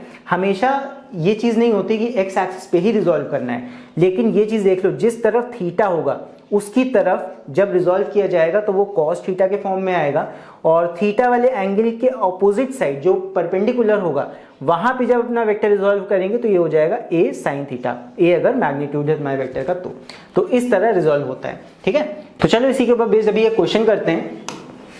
ये है हमारा question, the velocity of a body is 100 kilometre per hour. एक बॉडी का वेलोसिटी कितना दिया हुआ है 100 किलोमीटर पर आवर, और एंगल दिया है 30 डिग्री वेस्ट ऑफ साउथ। अभी इसको बनाते हैं, and find the north and east components. यहाँ पे हमें कॉम्पोनेंट्स बताने हैं, तो देखते हैं। यहाँ पे वेलोसिटी देख रखी है 100 किलोमीटर पर आवर की 30 डिग्री वेस्ट ऑफ साउथ, तो यहाँ डायरेक्शन कैसे बनाएंगे, डायरेक्शन बीच में ही बना लेते हैं। चलो यहाँ पे, तो यहाँ पे बना लेंगे, ये हो जाएगा north, south, east and west. तो यहाँ पे हमें वेलोसिटी दे रखा है बॉडी का, velocity of the body is 100 kilometre per hour 30 degree west of south. तो वेस्ट ऑफ साउथ का मतलब क्या, साउथ ये है, 30 डिग्री वेस्ट ऑफ साउथ का मतलब साउथ से 30 डिग्री वेस्ट की तरफ, यानी कि कुछ ऐसा 30 degree west of south, south से 30 डिग्री वेस्ट की तरफ ये दे रखा है तुमको वेलोसिटी, जो कि कितना है 100 किलोमीटर पर आवर। तो इस वेक्टर का वैल्यू कितना हो गया, मैग्नीट्यूड हो गया 100 किलोमीटर पर आवर। एंड यहाँ पे हमसे क्या पूछा गया है, we have to find the north and east component by drawing the vector diagram. हमसे नॉर्थ और ईस्ट कॉम्पोनेंट पूछा गया है यहाँ पे इस वेलोसिटी का। तो अब नॉर्थ और ईस्ट का कैसे निकालें, हमने तो ये सीखा है कि अगर कोई वेक्टर ऐसे है तो हम इसका एक्स एक्सिस और वाई एक्सिस पे निकाल सकते हैं। यहाँ पे बेस वाली एक्सिस ये हो जाती और वर्टिकल वाली एक्सिस ये हो जाती, बिकॉज ये वाली एक्सिस तुम्हारी एंगल की तरफ है। लेकिन यहाँ पे हमें इस तरफ तो कुछ बताना ही नहीं है। इस बार हमसे पूछा गया है कि यहाँ पे नॉर्थ वाला और ईस्ट वाला कॉम्पोनेंट बताओ। तो इसके लिए यहाँ पे हमें एक एक्स्ट्रा काम करना पड़ेगा, जो कि क्या है, पहले तो हमें इस वेक्टर का निगेटिव वेक्टर लेना पड़ेगा, यानी बैक साइड इस वेक्टर को ड्रॉ करना पड़ेगा। तो अगर पॉजिटिव 100 किलोमीटर पर आवर इधर है तो इसको अगर हम निगेटिव में ले लें तो ये ऐसे हो जाएगा -100 किलोमीटर पर आवर। इसको मैंने माइनस में कर लिया तो इसका डायरेक्शन बदल गया, उल्टा हो गया। ठीक है, फिर ये एंगल 30 है तो इसका जस्ट वर्टिकली अपोजिट एंगल क्या हो जाएगा, this is equal to 30 degree. Vertically opposite angles हैं दोनों, इसके जस्ट अपोजिट ये है। तो इस तरह हमने एंगल निकाल लिया। अब अगर इसका नॉर्थ कंपोनेंट और ईस्ट कंपोनेंट निकालें तो क्या आएगा, देखना ध्यान से समझना। जिस तरफ, मैंने एक्स और वाई इसीलिए बोला था, कंफ्यूज मत होना, जिस तरफ भी एंगल तुम्हारा जिस लाइन से टच कर रहा होगा उस तरफ कॉस वाला कंपोनेंट आता है। फिर से समझ लो, कई बच्चे इसमें कंफ्यूज होते हैं कि जिस तरफ एंगल टच कर रहा होगा जिस वाली एक्सिस से भी, चाहे वाई एक्सिस से कर रहा हो चाहे एक्स एक्सिस से कर रहा हो, जिस तरफ भी एंगल टच करेगा उस पर्टिकुलर एक्सिस से, इस तरफ वाला कंपोनेंट क्या हो जाएगा, कॉस। तो यानी कि इधर वाला कंपोनेंट, नॉर्थ वाला कंपोनेंट क्या हो जाएगा, -100 कॉस 30, -100 cos 30। इसको सही से लिख देते हैं थोड़ा। तो इधर वाला कंपोनेंट हो जाएगा -100 cos 30 डिग्री, और इधर वाला कंपोनेंट क्या हो जाएगा, ये अवे फ्रॉम द एंगल है इस साइड, तो ये हो जाएगा -100 sin 30। हमेशा एक्स और वाई एक्सिस में कंफ्यूज नहीं होना है, याद रखना है कि जिधर की तरफ एंगल टच कर रहा होगा उस तरफ वाले एक्सिस में कॉस लगता है, और जिधर एंगल नहीं टच कर रहा होगा उस तरफ वाले वर्टिकल में क्या लगता है, साइन 30, साइन एंगल लग जाता है। तो यहाँ पे इधर हो जाएगा -100 cos 30, इधर हो जाएगा -100 sin 30। दोनों का वैल्यू निकाल लेते हैं। तो यहाँ पे नॉर्थ कॉम्पोनेंट मैं ऐसे लिखूंगा, the north component will be equal to, एक एक करके निकाल लेते हैं दोनों कंपोनेंट्स को। सो नॉर्थ कंपोनेंट का वैल्यू है -100 cos 30। cos 30 का वैल्यू कितना होता है, cos 30 का वैल्यू होता है √3/2। तो ये हो जाएगा -100 मल्टीप्लाई बाय 1.732 डिवाइड बाय 2। तो इसको तुम लोग सॉल्व कर लोगे, ये आ जाएगा लगभग -86 किलोमीटर पर आवर। ओके, इसके बाद हमें बताना है ईस्ट वाला कंपोनेंट। तो ईस्ट वाला कंपोनेंट यहाँ पे है तो इसको भी निकाल लेते हैं सॉल्व करके। तो ये हो जाएगा east component is equal to, east component हमारा है -100 sin 30। sin 30 की वैल्यू होती है 1/2, जो कि हो जाएगा -50। सो ये आ गया -50 किलोमीटर पर आवर। सो ये आ जाएंगे दोनों एक्सिस के कंपोनेंट्स। ठीक है, तो तो वही चीज़ है, कंफ्यूज मत होना कि हमेशा एक्स एक्सिस में ही कॉस लेते हैं, ऐसा नहीं होता। जिस भी तरफ एंगल टच कर रहा होता है उस साइड की तरफ कॉस होता है, अपोजिट साइड साइन होता है। तो इस तरह हम इसको रिजॉल्व करके निकाल लेंगे। आई होप समझ में आ गया होगा। क्वेश्चन समझ में आ गया हो तो वीडियो को लाइक जरूर करना। एंड इसी के साथ हम लोग बढ़ते हैं अभी अगले टॉपिक की तरफ। सो नेक्स्ट हमारा टॉपिक है multiplication of vectors. So vectors को एडिशन और सब्ट्रैक्शन तो हमने देख लिया कैसे किया जाता है। अब हम बात करते हैं मल्टीप्लिकेशन की, जो कि बहुत ज्यादा इंपॉर्टेंट है। मल्टीप्लिकेशन ऑफ वेक्टर्स देखो दो तरह से होता है एंड ये दोनों ही प्रोडक्ट करने के तरीके एकदम अलग अलग होते हैं। ऐसा नहीं है कि तुम एक तरह में दूसरा वाला तरीका डाल दोगे। स्केलर प्रोडक्ट एकदम अलग होता है, वेक्टर प्रोडक्ट एकदम अलग होता है। दोनों का ही पर्पस एकदम अलग अलग है, दोनों ही अलग अलग सिचुएशंस में यूज किया जाता है। समझते हैं, देखो एक होता है स्केलर प्रोडक्ट, एक होता है vector product. Scalar product co dot product के नाम से भी बुलाते हैं। क्यों बोलते हैं? बिकॉज जब इसको लिखा जाता है तो लिखते हैं ए वेक्टर डॉट बी वेक्टर, तो डॉट लगा के ही इसको रिप्रेजेंट करते हैं, इसलिए इसको डॉट प्रोडक्ट कहा जाता है। फिर बात करें वेक्टर प्रोडक्ट की, तो वेक्टर प्रोडक्ट को लिखने का तरीका होता है ए वेक्टर क्रॉस बी वेक्टर। तो यहाँ क्रॉस लगा रहे हैं इसलिए इसको क्रॉस प्रोडक्ट भी बोलते हैं। तो कभी कभी सिर्फ डॉट या क्रॉस प्रोडक्ट भी बोल दिया जाएगा, बट तुमको समझना है कि डॉट प्रोडक्ट हो रहा है तो वो स्केलर प्रोडक्ट हो रहा है, और क्रॉस प्रोडक्ट हो रहा है तो वो वेक्टर प्रोडक्ट हो रहा है। अब यहाँ पे समझ लेते हैं कि इन दोनों का पर्पस क्या है। तो जब भी हम डॉट प्रोडक्ट करेंगे किन्हीं दो वेक्टर्स का, तो दो वेक्टर्स का डॉट प्रोडक्ट करने पे हमेशा हमें एक स्केलर क्वांटिटी मिलती है। तो ये उन जगहों पे काम आता है जहां पे हमें दो वेक्टर्स को मल्टीप्लाई करके एक स्केलर क्वांटिटी चाहिए। तो जैसे कि फॉर एग्जांपल, जैसे कि तुम्हारा वर्क होता है, वर्क एक स्केलर क्वांटिटी है, लेकिन वो आता है फोर्स इनटू डिस्प्लेसमेंट से, जो कि दोनों ही वेक्टर क्वांटिटीज हैं। तो फोर्स भी वेक्टर, डिस्प्लेसमेंट भी वेक्टर, दोनों का डॉट प्रोडक्ट कर दिया जाता है, क्या आ जाता है? वर्क आ जाता है। तो ऐसी जगहों पे स्केलर प्रोडक्ट या फिर डॉट प्रोडक्ट का यूज करते हैं। कैसे करते हैं? यहाँ पे अगर डॉट प्रोडक्ट को एक्सपैंड करना है, यानी तुम्हें मैग्नीट्यूड निकालना है कि इसके डॉट प्रोडक्ट का मैग्नीट्यूड कितना आएगा, तो यहाँ पे हो जाता है सिर्फ ए का मैग्नीट्यूड बी का magnitude multiply by cos theta. तो इस तरह हम निकाल लेते हैं मैग्नीट्यूड ऑफ डॉट प्रोडक्ट। ठीक है। फिर अगर वेक्टर प्रोडक्ट की बात करें तो इसको सॉल्व करने का तरीका क्या है? अगर सिर्फ मैग्नीट्यूड निकालना है तो उसकी बात कर रहे हैं। ए का मैग्नीट्यूड लो, बी का मैग्नीट्यूड लो, मल्टीप्लाई कर दो साइन थीटा के साथ, तो इससे आ जाएगा तुम्हारा सी वाले वेक्टर का मैग्नीट्यूड। तो इस तरह हम डॉट प्रोडक्ट और क्रॉस प्रोडक्ट की मैग्नीट्यूड्स निकाल सकते हैं। फॉर्मूला याद रखना, एक में कॉस थीटा लगता है डॉट प्रोडक्ट में, और यहाँ क्रॉस प्रोडक्ट में लगता है साइन थीटा। फिर यहाँ पे हमेशा क्रॉस प्रोडक्ट में तुम्हें जो फाइनल चीज मिलेगी वो एक वेक्टर क्वांटिटी होगी, यानी कि जो सी निकालने हैं ये भी एक वेक्टर होगा। तो क्रॉस प्रोडक्ट हम उन जगहों पे यूज करते हैं जहां पे दो वेक्टर्स को मल्टीप्लाई करने के बाद भी हमें वेक्टर चाहिए होता है, तो क्रॉस प्रोडक्ट ऐसी जगहों पे लगता है। तो अब चलो हम देख लेते हैं कि स्केलर प्रोडक्ट कैसे किया जाता है, इसके कुछ क्वेश्चंस भी करते हैं। तो यहाँ पे scalar product co dot product भी बोलते हैं, एंड इसका फॉर्मूला क्या होता है? ए डॉट बी, यानी कि A vector dot B vector is equal to A का मैग्नीट्यूड मल्टीप्लाई बाय बी का magnitude multiply by cos theta. Theta यहाँ क्या होता है? दोनों वेक्टर्स के बीच का जो ये एंगल होता है। सपोज फॉर एग्जांपल हमारा work is equal to force into displacement होता है, ये अभी मैंने जस्ट बताया था। तो W is equal to F dot S. तो डॉट को सॉल्व करने का तरीका क्या? एफ का मैग्नीट्यूड लो, एस का मैग्नीट्यूड लो, मल्टीप्लाई बाय कॉस थीटा। अब ये थीटा क्या होता है? दोनों ही वेक्टर्स के बीच में बना हुआ एंगल, यानी कि अगर फोर्स तुमने ऐसे लगाया, डिस्प्लेसमेंट इधर को हो रहा है, तो दोनों के बीच का एंगल जितना भी होगा 30, 40, 60 जितना भी है, वो एंगल के कॉस से हम मल्टीप्लाई कर देते हैं। तो W is equal to F S cos theta आ जाता है। सो यही होता है वेक्टर का फॉर्मूला कि जब भी डॉट प्रोडक्ट होगा तो ए बी कॉस थीटा हो जाएगा वहां पे। ठीक है। तो इससे हम मैग्नीट्यूड निकाल लेते हैं। एक और तरह के क्वेश्चंस भी आते हैं। कभी कभी क्या होता है कि वेक्टर्स तुम्हें आई, जे और के वाले फॉर्म में दिए होते हैं, तो तब क्या करना है? जब सिंपल वैल्यू दिया होगा तब तो ऐसे निकाल लेंगे, लेकिन आई, जे और के वाले फॉर्म में क्या करना है? A dot B will be equal to, क्या करोगे? दोनों के आई वाले जो टर्म्स होंगे, आई के साथ जो तुम्हारा नंबर लिखा होगा, आई के नंबर्स को आपस में मल्टीप्लाई कर दोगे, ए एक्स बी एक्स, प्लस फिर जे के जो दोनों के नंबर्स होंगे ए वाले वेक्टर में और बी वाले वेक्टर में, यानी कि वाई एक्सिस वाला जो कंपोनेंट होगा उसको यहाँ पे मल्टीप्लाई कर लोगे। फिर उसके बाद जो जेड एक्सिस वाला कंपोनेंट होगा दोनों केसेस में, ए वाले में और बी वाले में, तो उन दोनों को आपस में मल्टीप्लाई कर दोगे। तो इससे तुम्हारा आई जे के वाला जो होगा उसमें हम डॉट प्रोडक्ट निकाल लेंगे। तो चलो इसके ऊपर बेस्ड अभी एक क्वेश्चन करते हैं। सो यहाँ पे है, in displacing a body 5 metres, यहाँ पे डिस्प्लेसमेंट दिया है 5 मीटर का, by a force of 50 newton, the work is done, और वर्क डन कितना है? 125 joules. Find out the angle between the direction of force and displacement. हमसे यहाँ पे क्या पूछा है? We have to find the angle. कैसे निकालेंगे? देखो बहुत ही सिंपल है। हमें पता है कि W इज इक्वल टू क्या होता है? एफ एस कॉस थीटा, ये होता है। तो यहाँ पे कॉस थीटा की यानी थीटा की वैल्यू हमें निकालनी है।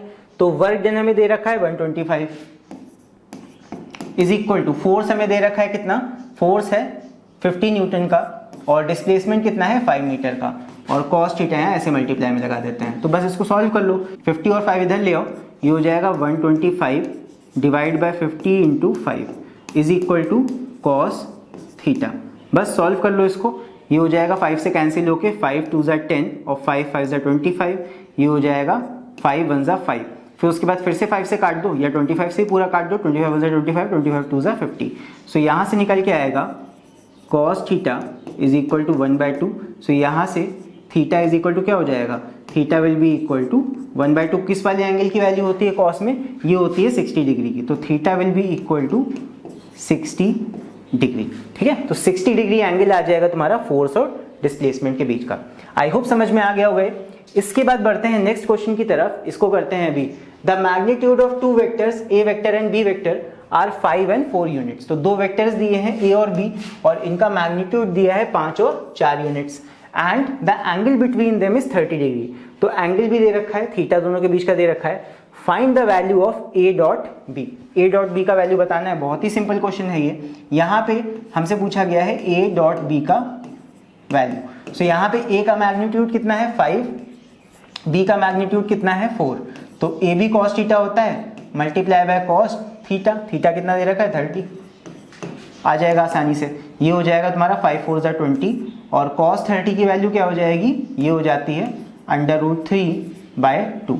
ये आ जाएगा 2 1 ज़ा 2, 2 10 ज़ा 20, ये आ जाएगा 10 इंटू √3 का वैल्यू होता है 1.732, तो ये आ जाएगा 17.32 units. So I hope question ऐसे समझ में आ गया होगा तुम लोग को। इसके बाद अभी बढ़ते हैं हम लोग नेक्स्ट क्वेश्चन की तरफ। सो नेक्स्ट हमारा क्वेश्चन है question number 7।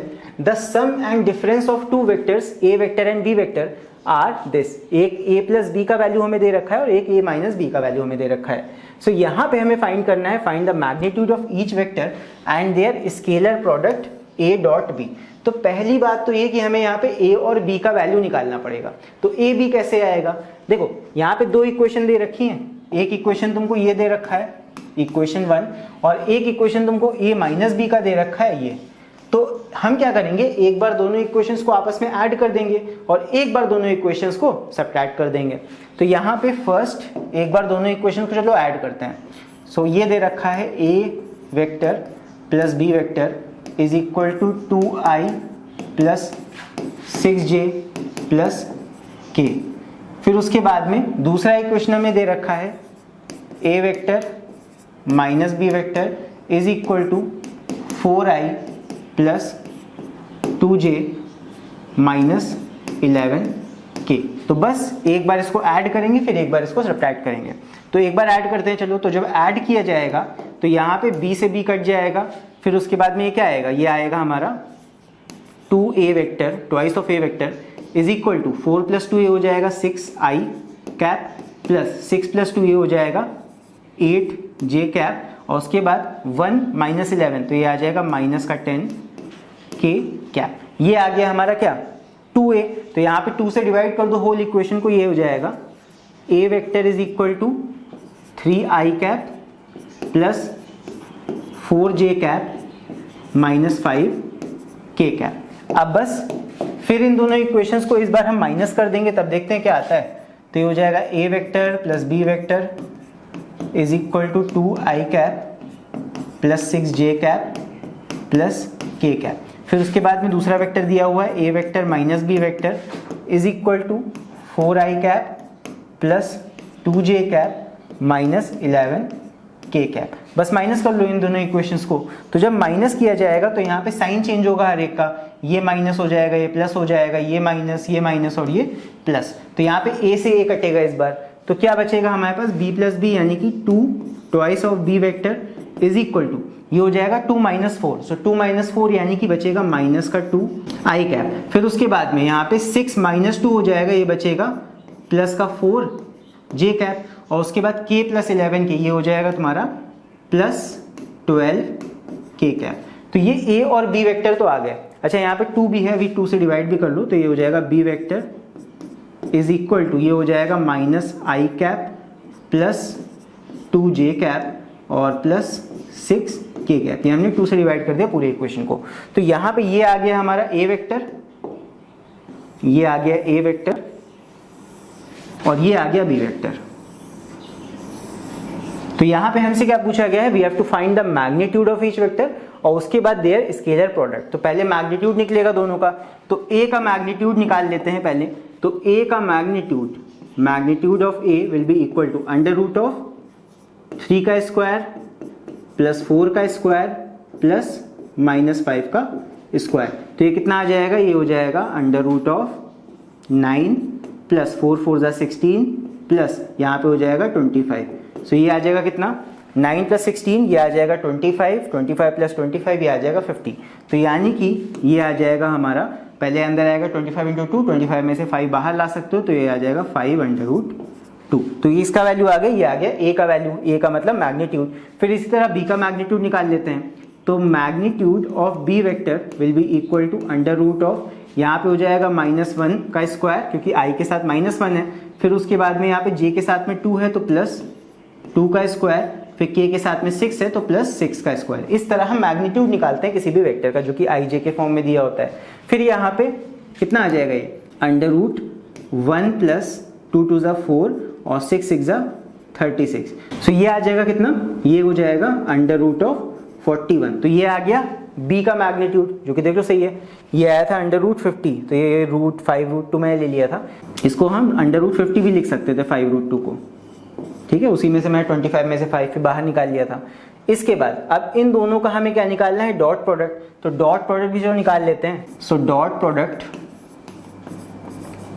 a dot b, ये हो जाएगा equal to ax bx plus ay by, क्योंकि ये हमें ij के फॉर्म में दे रखा है, और फिर az bz।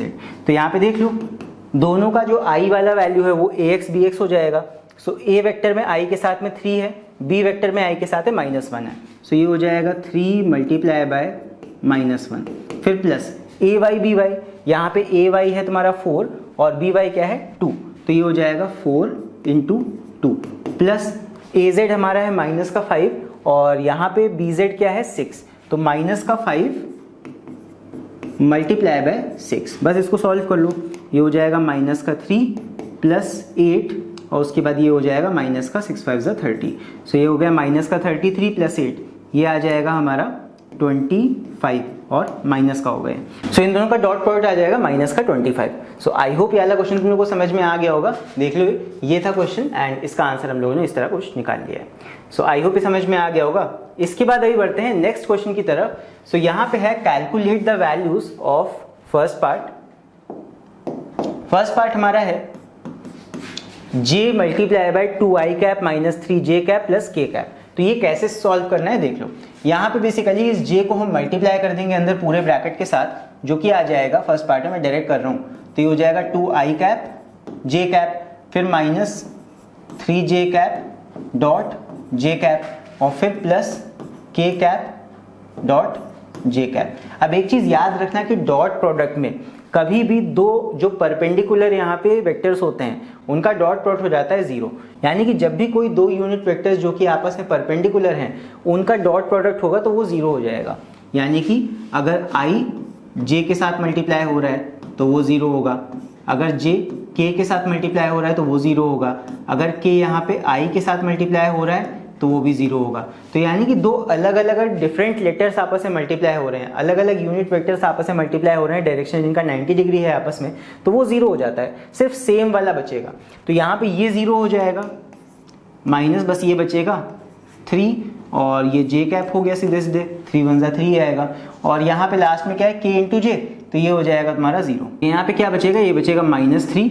और एक चीज़ याद रखना कि j इंटू j क्या होती है 1 हो जाती है, तो यहाँ पे 1 लिखना था, ये हो जाएगा 3 इंटू 1, बिकॉज सेम जब यहाँ यूनिट वेक्टर्स आपस में मल्टीप्लाई होंगे j इंटू j कैप तो यहाँ पे इसका वैल्यू हो जाता है 1। ये भी एक चीज़ होती है दैट सेम जब होगा i cap into i cap that will be equal to 1। Dot product की बात कर रहा हूँ, j cap into j cap ये भी होगा इक्वल टू 1, और k cap dot k cap dot product सबके 1 होंगे। तो अगर सेम है तो इनका डॉट प्रोडक्ट 1 आता है, और अगर डिफरेंट है तो इनका डॉट प्रोडक्ट 0 आता है, बिकॉज ये सारे आपस में परपेंडिकुलर होते हैं। तो यहाँ पे आ जाएगा कितना, -3 आंसर, जो कि यहाँ पे देख सकते हो -3 फर्स्ट पार्ट का आंसर है। इसके बाद देखते हैं सेकंड पार्ट। सेकंड पार्ट में हमसे क्या बोला गया है, इस ब्रैकेट को इस ब्रैकेट से मल्टीप्लाई करना है। मैं डायरेक्ट यहाँ पे एक्सपैंड कर दूंगा। सो देखो 2i पूरे से मल्टीप्लाई होगा, फिर -j पूरे से मल्टीप्लाई होगा। सो ये हो जाएगा 2i cap 3i cap plus k cap और फिर -j cap 3i cap plus k cap. ये है, इसको सॉल्व कर लो ओपन करके। तो ये हो जाएगा 2 3 ज़ा 6, i cap into I cap क्या हो जाएगा 1, खत्म हो गया। फिर उसके बाद ये हो जाएगा 0, i k के साथ मल्टीप्लाई होगा 0 हो जाएगा, खत्म।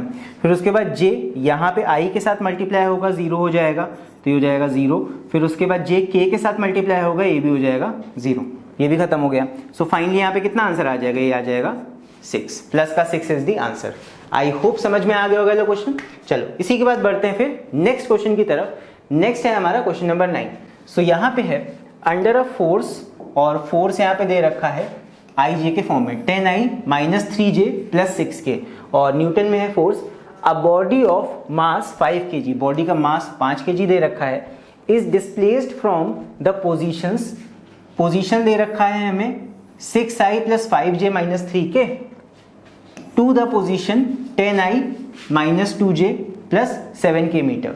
सो यहाँ पे हमें देखो सारी चीजें बता दी गई हैं। फोर्स बता दिया गया है आई जे के वाले फॉर्म में, फिर पोजीशन बता दिया गया है आई जे के वेक्टर फॉर्म में, और पोजीशन भी हमें कुछ ऐसे बताया गया है कि एक जगह से दूसरी जगह तक बॉडी डिस्प्लेस हुई है। तो कुछ ऐसा केस है, और यहाँ पे एंगल वगैरह कुछ हमें नहीं दिया हुआ है। तो यहाँ पे है अंडर अ फोर्स, फोर्स दे रखा है, जितना भी अभी यूज करेंगे उसका। तो यहाँ पे जो हमें पोजीशन दे रखा है, ये बेसिकली पोजीशन वेक्टर दिया है।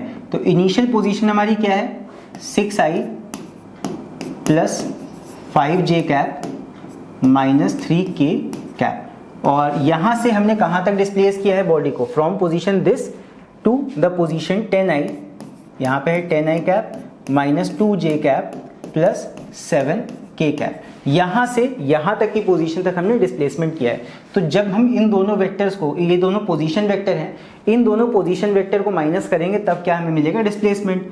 सो अगर हम डिस्प्लेसमेंट की बात करें, so displacement s will be equal to, दोनों वेक्टर्स को हम माइनस करेंगे, फाइनल पोजीशन में से इनिशियल पोजीशन को माइनस करेंगे।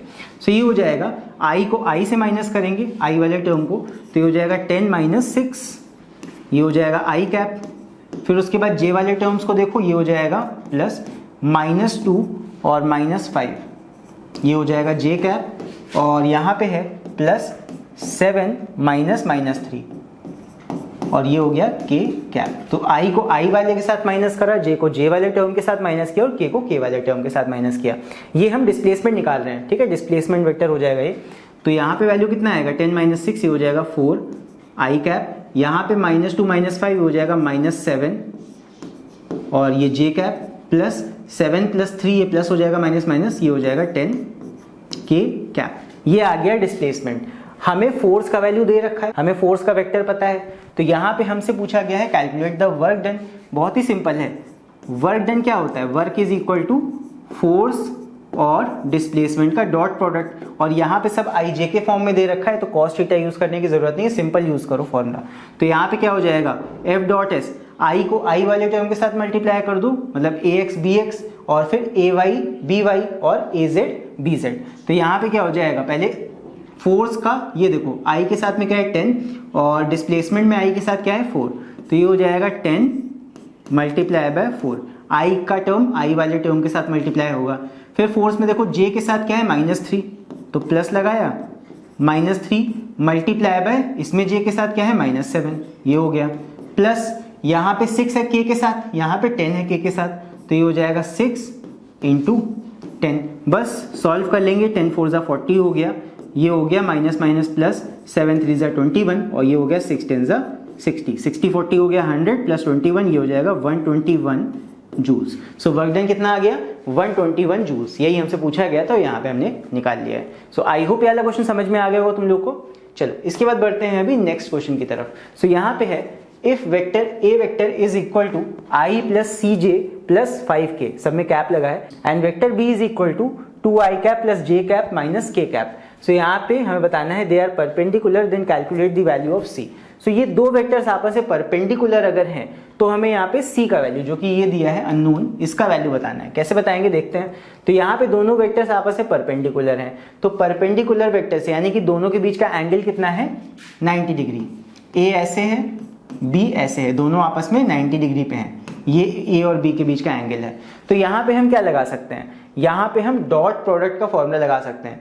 जब भी दो वेक्टर्स आपस में परपेंडिकुलर होते हैं तो उनका डॉट प्रोडक्ट जीरो होता है, a dot b is equal to zero. क्यों? बिकॉज cos 90 हो जाएगा जीरो, तो इनका डॉट प्रोडक्ट हमेशा जीरो देगा अगर दो वेक्टर्स आपस में परपेंडिकुलर है तो यहाँ पे डॉट प्रोडक्ट निकाल के हम उसको जीरो के बराबर रख सकते हैं, इससे हमारा वैल्यू निकल आएगा c का। तो डॉट प्रोडक्ट निकालते हैं, क्या हो जाएगा, i का टर्म i के साथ मल्टीप्लाई होगा, j का टर्म j के साथ, k का टर्म k के साथ। तो ये हो जाएगा a vector dot b vector is equal to क्या होगा, i का टर्म 1 है, वहां पे i का टर्म 2 है, तो 1 इंटू 2 बीच में प्लस, फिर j का टर्म यहाँ पे c है और वहां पे j का टर्म 1 है, तो c इंटू 1 प्लस k का टर्म यहाँ 5 है, k का टर्म वहां -1 है, तो 5 मल्टीप्लाई बाय -1 और ये हो जाएगा equal to 0 because a dot भी 0 होना है। तो यहाँ पे हो जाएगा 2 1 2 प्लस c और ये हो जाएगा -5। तो ये हो जाएगा -5 प्लस 2 कितना, -5 प्लस 2 ये बचेगा -3, तो c -3 इज इक्वल टू 0, तो c इज इक्वल टू कितना आ जाएगा 3। तो c का वैल्यू यहाँ से 3 आ गया। बहुत ही सिंपल क्वेश्चन था, आई होप समझ में आ गया होगा तुम सभी लोग को। यहाँ पे बस ये कंडीशन याद रखना कि जब भी दो वेक्टर्स आपस में परपेंडिकुलर होते हैं, when two vectors are perpendicular then उनका डॉट प्रोडक्ट क्या होता है, जीरो। इसकी मदद से तुम कई सारे क्वेश्चन सॉल्व कर सकते हो। सो इसके बाद बढ़ते हैं अभी हम नेक्स्ट टॉपिक की तरफ, जो कि है वेक्टर प्रोडक्ट या फिर क्रॉस प्रोडक्ट। तो जैसे हमने अभी डॉट प्रोडक्ट के बारे में देखा था, इसी तरह क्रॉस प्रोडक्ट होता है। यहाँ पे अगर हम दो वेक्टर्स का क्रॉस प्रोडक्ट निकालते हैं तो जो फाइनल यहाँ पे आता है वो भी एक वेक्टर होता है। यही होती है वेक्टर या फिर क्रॉस प्रोडक्ट की खासियत। तो यहाँ पे बेसिकली होता क्या है, जैसे मान लो एक वेक्टर a है, एक वेक्टर b है। सपोज इस तरह तीनों फिंगर्स को तुम इस तरह कर लो, तो मान लो ये एक वेक्टर a है, ये एक वेक्टर b है। तो यहाँ पे इन दोनों का क्रॉस प्रोडक्ट जब हम निकालेंगे तो इन दोनों का क्रॉस कुछ ऐसा आता है कि उसका क्रॉस प्रोडक्ट दोनों के ही परपेंडिकुलर होता है, कुछ इस तरह। यहाँ पे a और b के परपेंडिकुलर होगा a क्रॉस b, ये परपेंडिकुलर होता है इन दोनों के। तो यानी कि a और b का जो प्लेन होगा, a और b अगर मान लो इस प्लेन पे लाई कर रहे हैं तो इनका जो क्रॉस प्रोडक्ट आएगा वो हमेशा इनके 90 डिग्री पे होगा, यानी कि कुछ ऐसे होगा इस तरह। तो यहाँ पे जो भी a क्रॉस b होता है, note a cross b is always perpendicular to the plane containing a and b। a और b वेक्टर के परपेंडिकुलर होता है a क्रॉस b, ये कंडीशन याद रखना। ये कहाँ पे यूज होता है, सपोज कुछ ऐसी फिजिकल क्वांटिटीज होते हैं जहाँ पे हमें वेक्टर ही चाहिए होता है क्रॉस प्रोडक्ट करने के बाद। तो यहाँ पे ये जो टाउ है, टाउ क्या होता है, टॉर्क। सो टॉर्क क्या होता है, force into perpendicular distance. So यहाँ पे टाउ वेक्टर यानी कि torque is equal to r perpendicular distance multiply by force, ये हो जाता है। और यहाँ पे हम क्रॉस प्रोडक्ट का यूज करते हैं, तो ये क्या आता है, RF sin थीटा। यानी कि क्रॉस प्रोडक्ट में अगर हमें मैग्नीट्यूड्स पता है दोनों वेक्टर्स के, तो यहाँ पे हम दोनों के मैग्नीट्यूड्स को साइन थीटा के साथ मल्टीप्लाई करके टाउ की वैल्यू निकाल सकते हैं। एंड यहाँ पे वेक्टर नहीं लगेगा, यहाँ पे सिर्फ मैग्नीट्यूड आएगा। सो इस तरह हम दो वेक्टर्स का क्रॉस प्रोडक्ट निकालते हैं, ठीक है। तो ये साइन थीटा यहाँ लगता है, ये चीज याद रखना। सो अब यहाँ पे एक और चीज भी होती है कि जैसे हमने डॉट प्रोडक्ट में देखा था, जब हमें i j और k के फॉर्म में वेक्टर्स गिवन होते हैं तब हम क्या करते हैं, सपोज हमारे पास में दो वेक्टर्स a और b हैं और दोनों ही i j और k के फॉर्म में दिया हुआ है। तो यहाँ पे उन दोनों का क्रॉस हम कैसे निकालेंगे, यहाँ पे हम एक डिटर्मिनेंट बनाते हैं और डिटर्मिनेंट में पहले i j और k लिखेंगे, फिर उसके बाद a की सारी वैल्यूज जो भी i j और k की वैल्यूज होंगी वो सारी लिखते हैं। फिर b वाले वेक्टर में देखते हैं i j और k की क्या वैल्यूज है, वो सब कॉपी करेंगे यहाँ पे। फिर इस डिटर्मिनेंट को सॉल्व कर देते हैं। अब इस डिटर्मिनेंट को कैसे सॉल्व करना है वो मैं तुम्हें बताता हूँ। यहाँ पे देखो, सपोज हमारे पास a क्रॉस b है और हमें i j के फॉर्म में दे रखा है। हमने यहाँ पे क्या किया, सारी वैल्यूज को इस तरह अरेंज करके लिख लिया। पहले लिखा i cap, j cap, k cap, फिर a की तीनों वैल्यूज लिख ली और b की भी तीनों वैल्यूज लिख ली। फिर इसके बाद क्या करते हैं, तरीका समझ लेना ध्यान से बिकॉज काफी इंपॉर्टेंट है ये। तो इसका वैल्यू निकालने के लिए हम यूज करते हैं, पहले लिखते हैं i कैप, फिर उसके बाद आगे लगाएंगे डिटर्मिनेंट। अब यहाँ पे i कैप का यूज कर रहे हैं तो i वाला रो यहाँ से नेग्लेक्ट कर दो, बाकी दोनों क्वांटिटीज यहाँ पे लिख लो नीचे वाली इतनी। तो ये हो जाएगा ay az और नीचे by bz। फिर उसके बाद j कैप के रिस्पेक्ट में एक्सपैंड करना है, तो यहाँ पे j कैप हो जाएगा माइनस, बीच वाला टर्म j कैप जो होता है ये माइनस में लिया जाता है, ये आ जाएगा माइनस j कैप इस बार जे कैप ले रहे हैं तो जे वाली पूरी ये जो कॉलम है इसको इग्नोर करेंगे। बाकी क्या बच रहा है यहाँ पे ए एक्स बी एक्स, ये हो जाएगा ए एक्स बी एक्स और ये हो जाएगा ए जेड बी जेड। ठीक है, फिर उसके बाद लास्ट में के कैप वाला वैल्यू आ जाता है, इसको लेंगे प्लस के कैप और इस बार के कैप को ले रहे हैं तो ये पूरा कॉलम इग्नोर करेंगे। क्या हो जाएगा ए एक्स बी एक्स ए वाई बी वाई, तो ये हो गया ए एक्स बी एक्स और ए वाई बी वाई, इस तरह हो गया।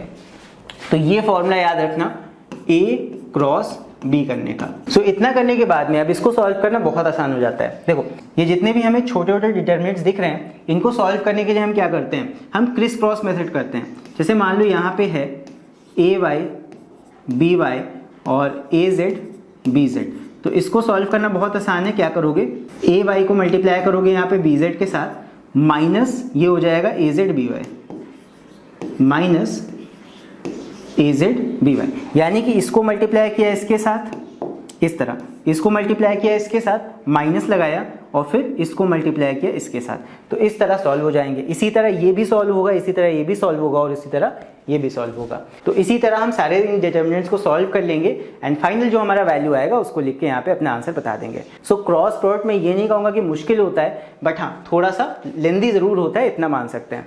चलो अभी इसके ऊपर बेस्ड कुछ क्वेश्चंस करते हैं तो ज़्यादा तुम लोग को समझ में आ जाएगा अच्छे से। तो यहाँ पे सपोज एक हमारा क्वेश्चन है, यहाँ पे है इफ वेक्टर्स ए, तो यहाँ पे वेक्टर ए दिया है I cap plus 3j cap plus 2k cap, फिर है B vector is equal to 3i cap plus j cap plus 2k cap, then find the value of A cross B. तो A cross B की वैल्यू हमें बतानी है। चलो इसको हम पूरा सॉल्व करके तुम लोग को बताता हूँ। तो यहाँ पे ये हो जाएगा A cross B is equal to, पहले इसको अरेंज करके लिख लेते हैं, आई कैप जे कैप और के कैप। तो आई का वैल्यू ए के केस में क्या है 1, जे का वैल्यू ए के केस में क्या है 3, के का वैल्यू, के के मतलब बगल में 2 लिखा हुआ है, बी में देखो आई के बगल में क्या है 3, जे के बगल में 1, के के बगल में 2, तो ये बन गया हमारा डिटरमिनेंट। अब इसको सॉल्व कर लेते हैं। तो ये हो जाएगा, पहले लिखेंगे आई, फिर उसके बाद आई वाला कॉलम इग्नोर करके बाकी बचे हुए टर्म्स लिख लो। ये हो जाएगा 3 1 2 एंड 2, फिर उसके बाद माइनस जे कैप, जे वाला कॉलम यहाँ पे इग्नोर करके 1 3 2 2, तो 1 3 2 और 2, फिर उसके बाद प्लस के कैप और के कैप में के वाला कॉलम इग्नोर किया जाएगा, ये लिखेंगे 1 3 3 1 1 3 3 1। सो ये हो गया। बस इसको सॉल्व कर लेते हैं अभी।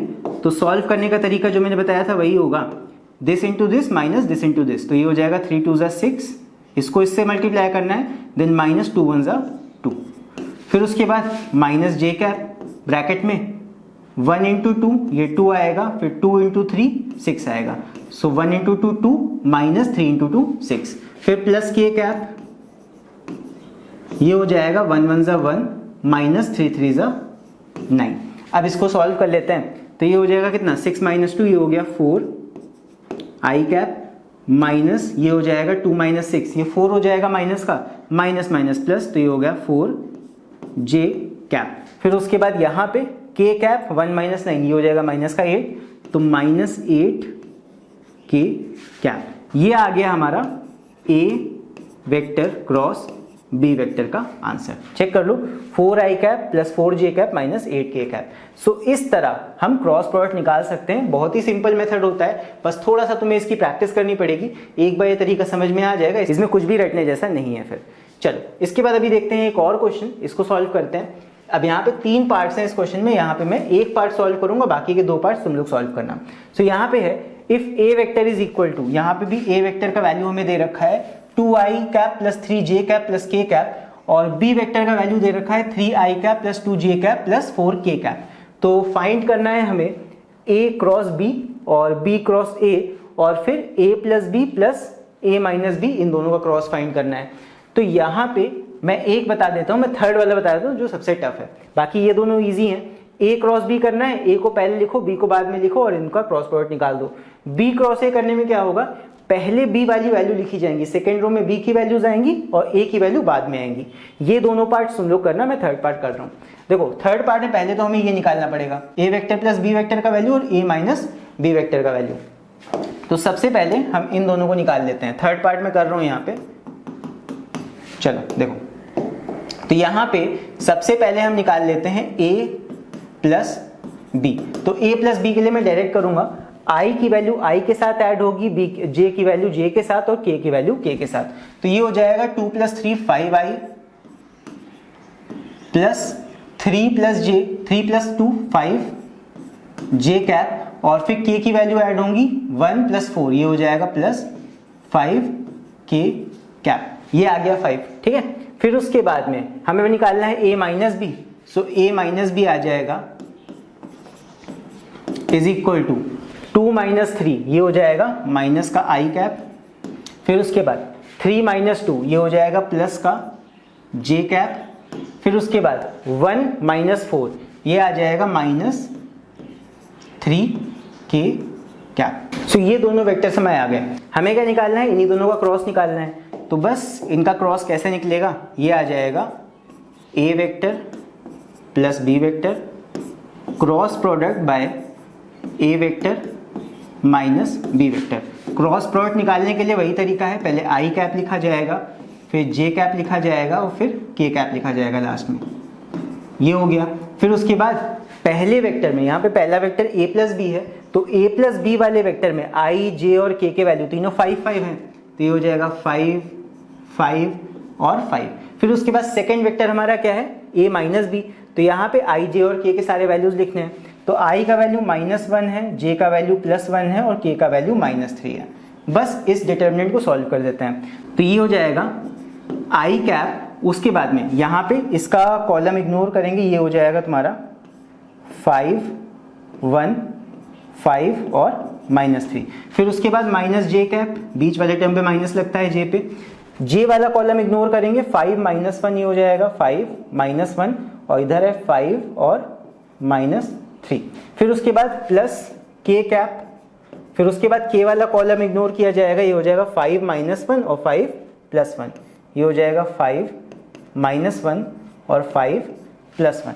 बस इसको सॉल्व कर लेते हैं, तो ये हो जाएगा i कैप, यहाँ पे होगा 5 3 ज़ा 15, ये माइनस का 15 हो गया, और माइनस 5 1 ज़ा 5। फिर उसके बाद यहाँ माइनस j कैप है, तो अंदर हो जाएगा 5 3 ज़ा 15, तो माइनस का 15 हो गया। फिर उसके बाद माइनस और 5 इंटू -1, ये हो जाएगा माइनस का 5, तो माइनस माइनस प्लस हो जाएगा, ये हो गया +5। फिर उसके बाद लास्ट में k कैप, यहाँ पे हो जाएगा 5 1 ज़ा 5 और माइनस 5 1 ज़ा 5, तो ये हो जाएगा माइनस माइनस +5।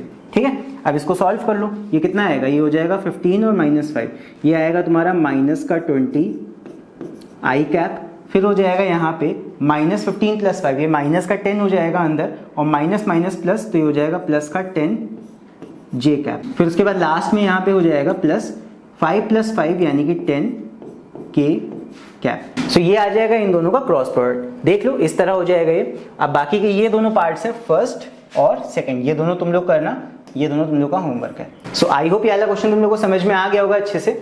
सो इसके बाद करते हैं अभी ये वाला क्वेश्चन। सो यहाँ पे है prove that vector a is equal to 4i plus 3j cap plus k cap and b vector is equal to 12i cap plus 9j cap plus 3k cap are parallel to each other. So हमें यहाँ पे यही prove करना है कि ये जो a vector है एंड b वेक्टर है, मान लो ये a है ये b है, ये दोनों आपस में पैरेलल हैं। तो दो वेक्टर्स आपस में पैरेलल कब होते हैं, जब उन दोनों के बीच का ही एंगल, अगर ये a और b वेक्टर हैं तो यहाँ पे इन दोनों के बीच का जो एंगल होगा वो क्या हो जाएगा, 0 डिग्री। तो जब भी एंगल 0 डिग्री हो रहा है तो यहाँ पे क्रॉस प्रोडक्ट क्या हो जाएगा, cross product will be equal to 0। क्यों, बिकॉज क्रॉस प्रोडक्ट में साइन आता है, साइन थीटा। तो जब क्रॉस प्रोडक्ट निकालोगे और दोनों वेक्टर्स पैरेलल हैं तो यहाँ पे एंगल 0 हो गया, यानी कि क्रॉस प्रोडक्ट तुम्हें क्या दे देगा, 0 दे देगा यहाँ पे। तो ये आसान है। तो यानी कि पैरेलल प्रूव करने के लिए सिंपल क्या कर दो, a क्रॉस b निकाल दो, उसका वैल्यू अगर 0 आ जाएगा तो प्रूव हो जाएगा that these two vectors are parallel. तो यहाँ पे इन दोनों का क्रॉस प्रोडक्ट चलो निकालते हैं। अब तो तुम लोग को आ गया होगा, चाहे तो वीडियो को पॉज करके इसको तुम लोग साथ में भी सॉल्व कर सकते हो। तो यहाँ पे है a vector cross b vector is equal to, यहाँ पे पहले लिखेंगे i j कैप और k कैप। यहाँ पे पहले a के वैल्यूज 4 3 और 1, b के वैल्यूज क्या हो जाएंगे 12 9 एंड 3। बस इसको सॉल्व कर लो, ये हो जाएगा i कैप, i का कॉलम यहाँ पे इग्नोर होगा, चाहे तो तुम डायरेक्ट भी कर सकते हो, मैं डायरेक्ट कर रहा हूँ। चलो आई का यहाँ पे कॉलम इग्नोर होगा, फिर उसके बाद ये सारी वैल्यूज हमें लेनी हो जाएगा 3 3 ज़ा 9 माइनस 9 1 ज़ा 9, फिर उसके बाद में माइनस जे कैप लोगे तो जे वाला कॉलम इग्नोर होगा, ये हो जाएगा 4 3 ज़ा 12 और 12 1 ज़ा 12 माइनस 12 हो गया। फिर उसके बाद प्लस के कैप, तो के वाला कॉलम इग्नोर होगा, यहाँ पे हो जाएगा 4 9 ज़ा 36 और माइनस 12 3 ज़ा 36।